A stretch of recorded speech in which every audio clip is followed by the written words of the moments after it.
발제 1번 공익인권 변론 역사의 과제 발제를 맡은 염영국 변호사입니다.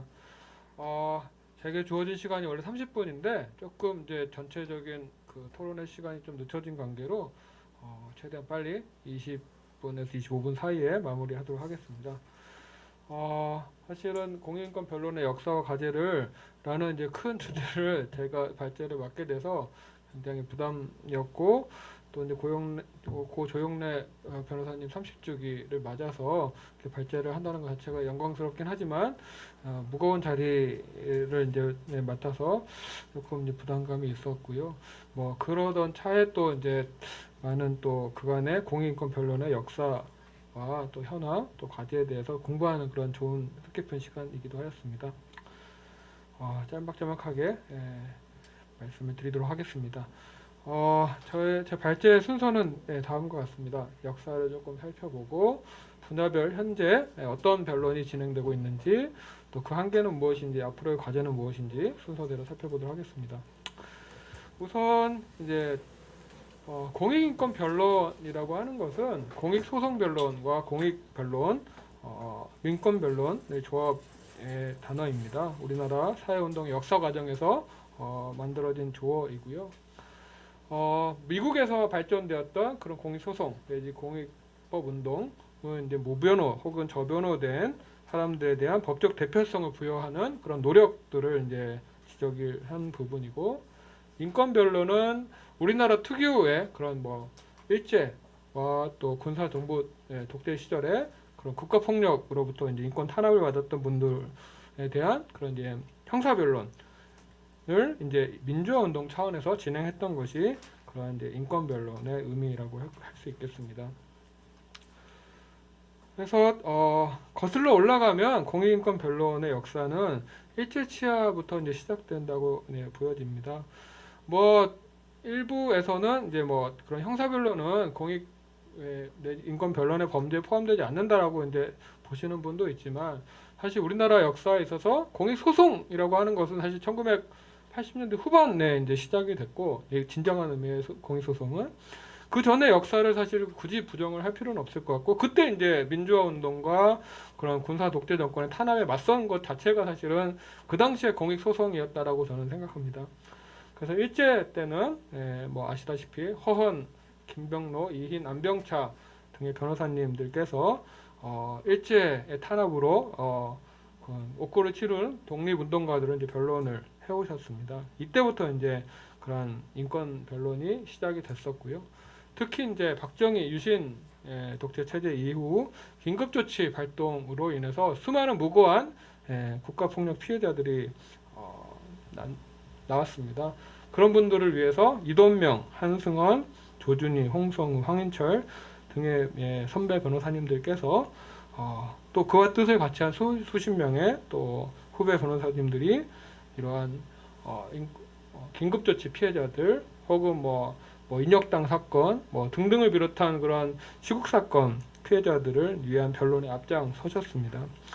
이러한 인권 변론의 전통이 1980년대에 들어서 크게 두 갈래로 이제 나누어지게 되는데, 하나는 아까 이제 발제 1에서 나왔듯이 노동 변호사들의 그런 노동 변론 운동이 이제 본격적으로 출범이 됐고요.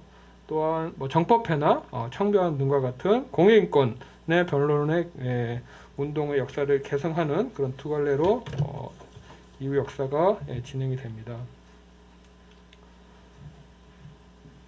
1987년 민주화 이후에부터 이제 2003년도경까지 시민사회 차원에서의 변론이 많이 활성화되었습니다. 특히 이제 누누이 이제 지적이 되고 있지만 조영라 변호사님께서 수행하셨던 그런 망원동 그 수재 집단 손해배상 청구 소송이 이제 공익 소송의 이제 효시라고 꼽혀지고 있는데요.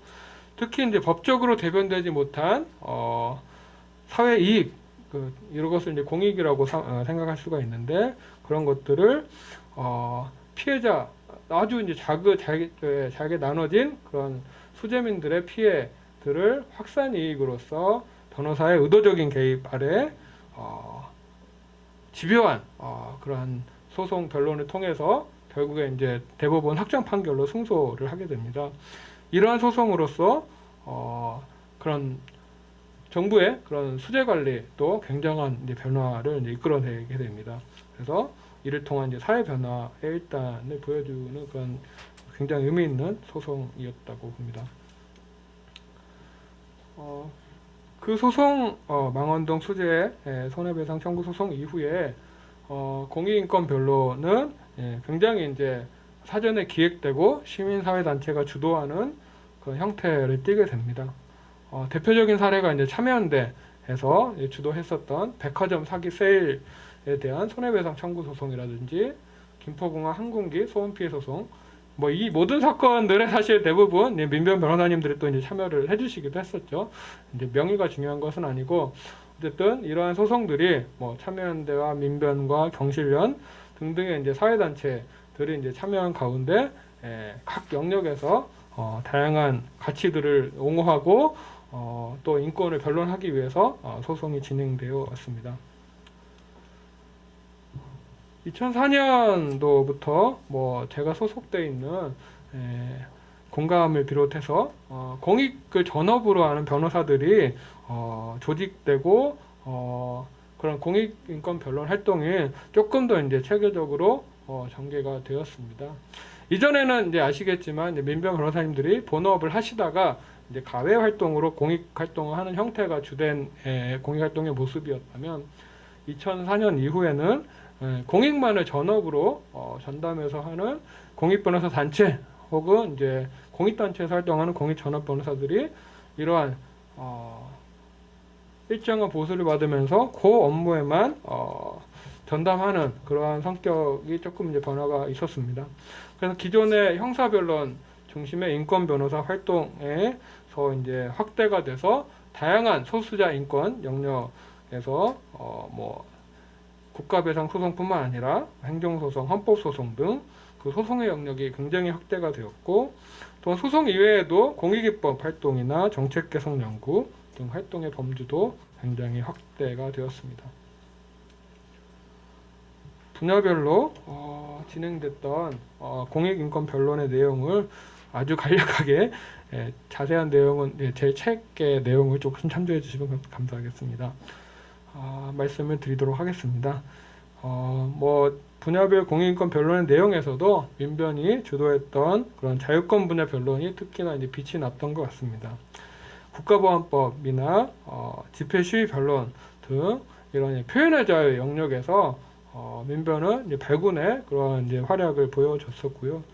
특히 2008년도 이제 쇠고기 촛불 변론을 통해서 전 국민이 그런 민변의 존재를 알고 가치를 인정하게 된 그러한 일들이 있었고, 이와 관련돼서 집시법 조항들에 대한 헌법재판소의 위원 혹은 헌법 불합치 결정도 두 가지나 이끌어내는 등 그런 표현의 자유 영역에서 큰 성과를 거두기도 하였습니다.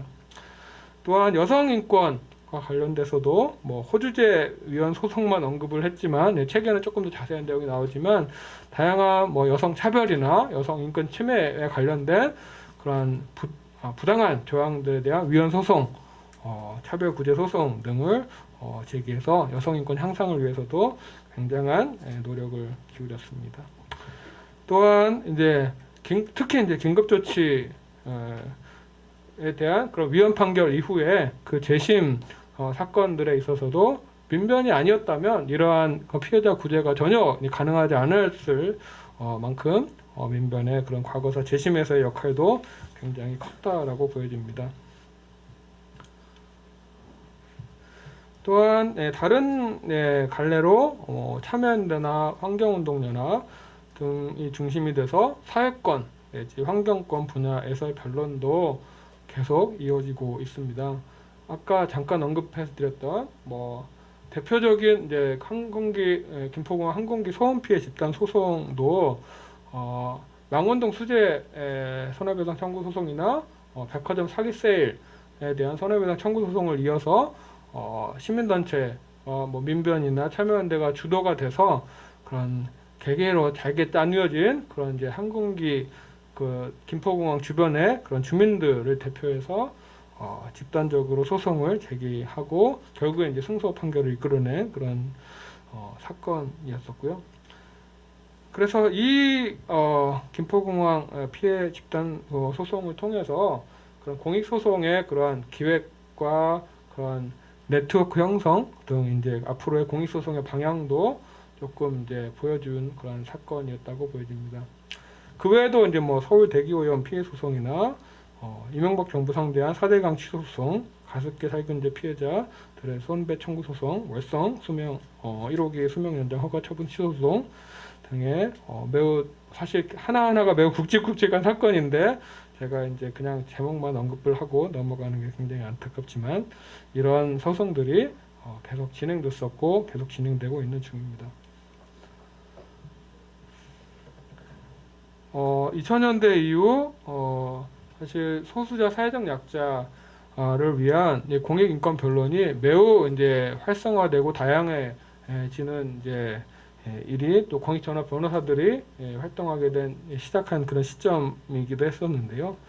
과거에는 이제 미처 좀 짚어지지 못하고 간과되었던 그런 소수자 사회적 약자들에 대한 인권 변론이 2000년대 이후에 조금 더 본격화된 계기가 되었습니다.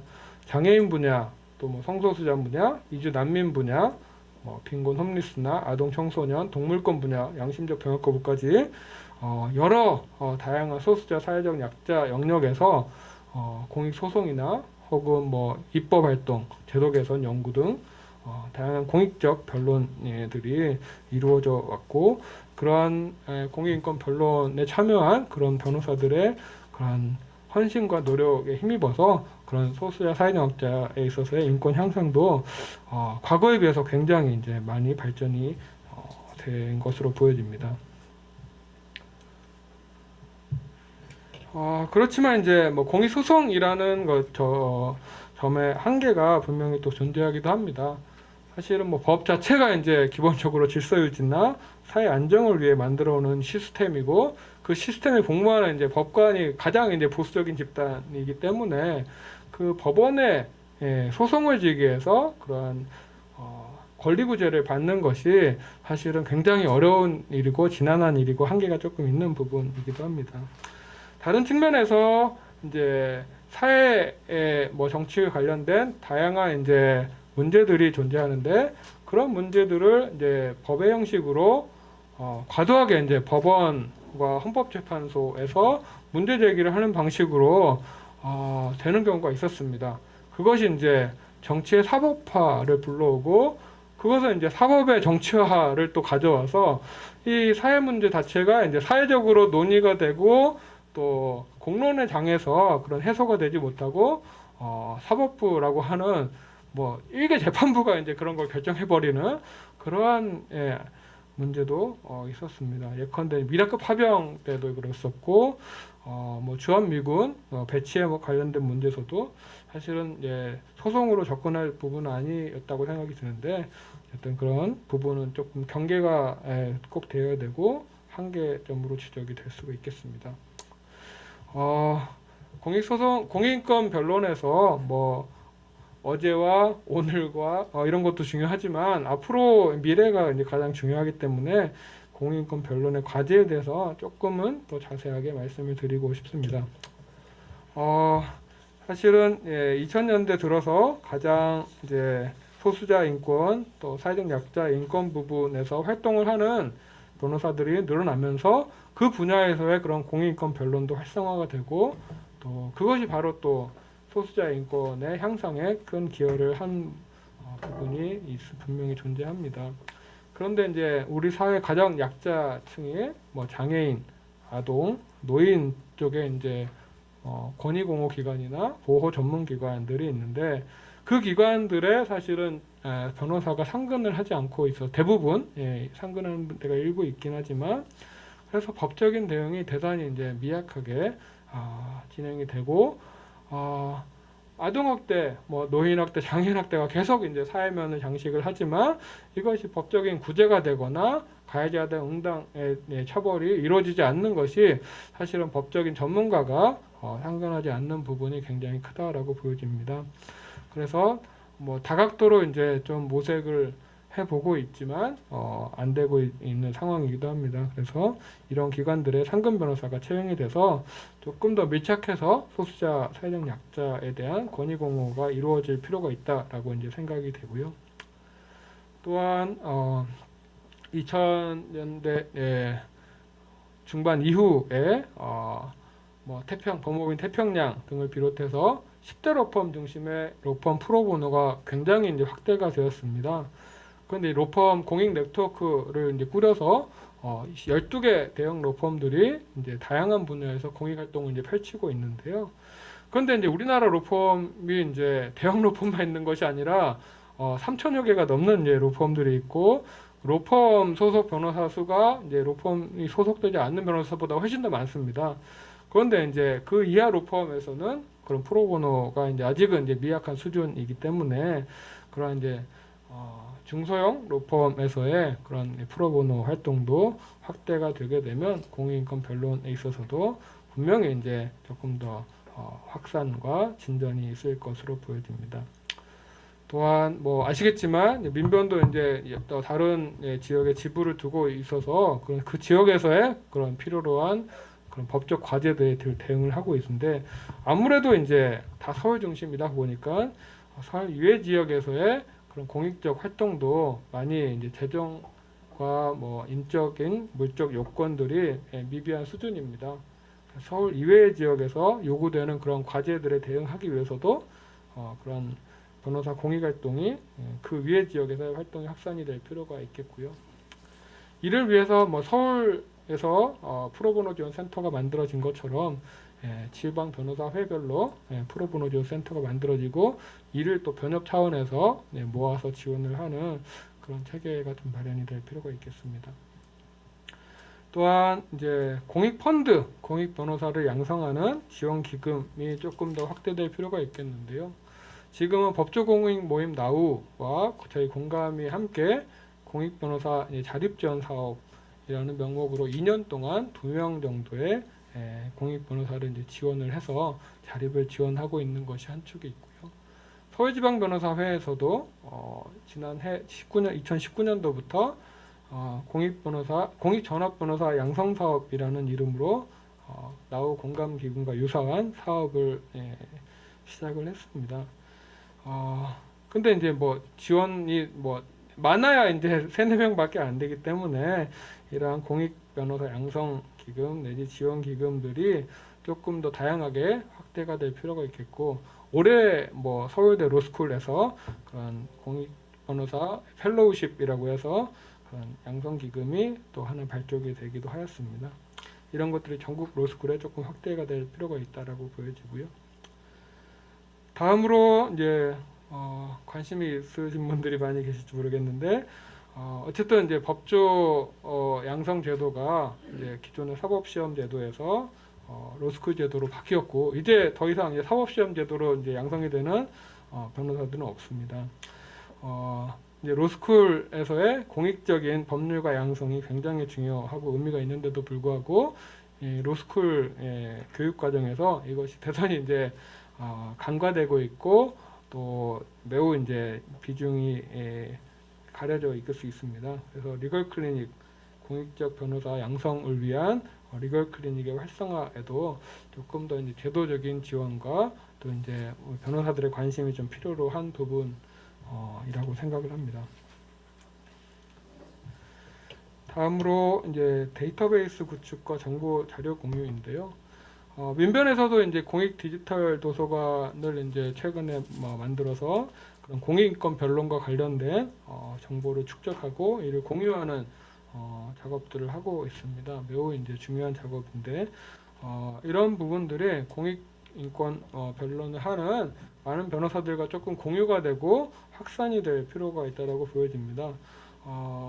사실은 이제 민변 디지털 도서관 아무래도 민변 회원 중심이다 보니까 민변 회원이 아닌 분들 중에 그런 공익인권 변론에 관심 있는 분들은 좀 접근이 좀 어려운 부분이 있어서 제 생각에는 뭐 변협이나 지방 변호사회 프로보노 센터 차원에서 그런 데이터베이스들이 구축이 되고 조금 널리 공유가 될 필요가 있다라고 보여집니다.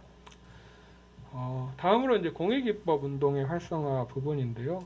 아무래도 아까 지적해 드렸듯이 공익소송은 이제 보수적인 법을 근거로 해서 보수적인 법원에 제기하는 기존 법 테두리 내에서 진행되는 부분이어서 기존 법의 한계를 뛰어넘기는 어려움이 있습니다. 그래서 공익입법운동이라고 하는 것은 기존의 법과 제도를 조금 넘어서서 수수자와 사회적 약자, 공익의 범주를 넓히는 그러한 새로운 법을 제정하거나 혹은 기존 법을 개정하는 그러한 활동들을 이제 공익입법운동이라고 할 수 있겠는데요.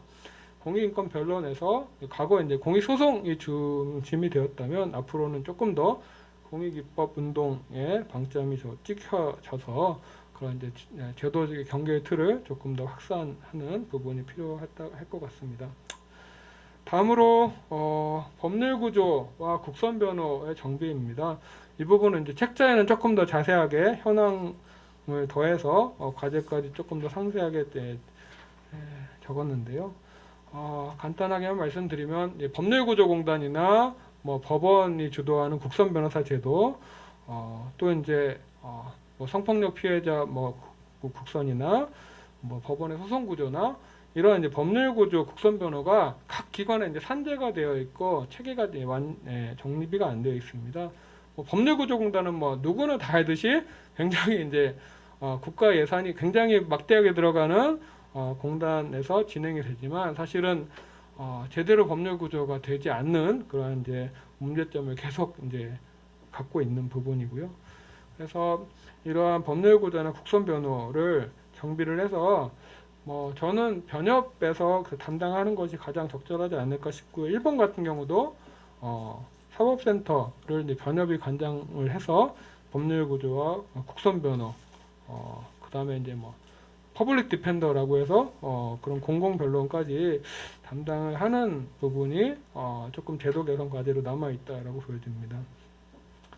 또 두 번째 발제에서 송상규 변호사님 자세하게 지적하시겠지만 어쨌든 소송 비용의 문제도 갈수록 이제 공익소송 제기를 이제 막는 저해 요인이 되기 때문에 조속히 좀 개선이 될 필요가 있겠습니다. 예, 맺는 말로. 공익인권 소송은 이제 서구의 그런 공익법 운동의 역사에서 보듯이 그런 소수자 사회적 약자에 대한 애정과 관심을 이제 뜨거운 가슴으로 이제 표현할 수 있겠는데, 뜨거운 가슴이 물론 있어야 되지만 그것만으로는 또 부족합니다. 차가운 머리라고 하는 그런 소송법적인 지식, 또한 실체법적인 지식, 그런 전문성을 갖고서 이제 그런 이성과 감성이 함께 결합이 돼서 공익인권 분야에 결합이 참여할 때 이제 뭔가 이제 뜻깊은 성과가 나오는 것이지, 뜨거운 가슴만 있거나 차가운 머리가 있으면 이게 공익권 소송에 적합하지 않는 것 같습니다. 그래서 그런 것이 전제가 되어야 되겠고요.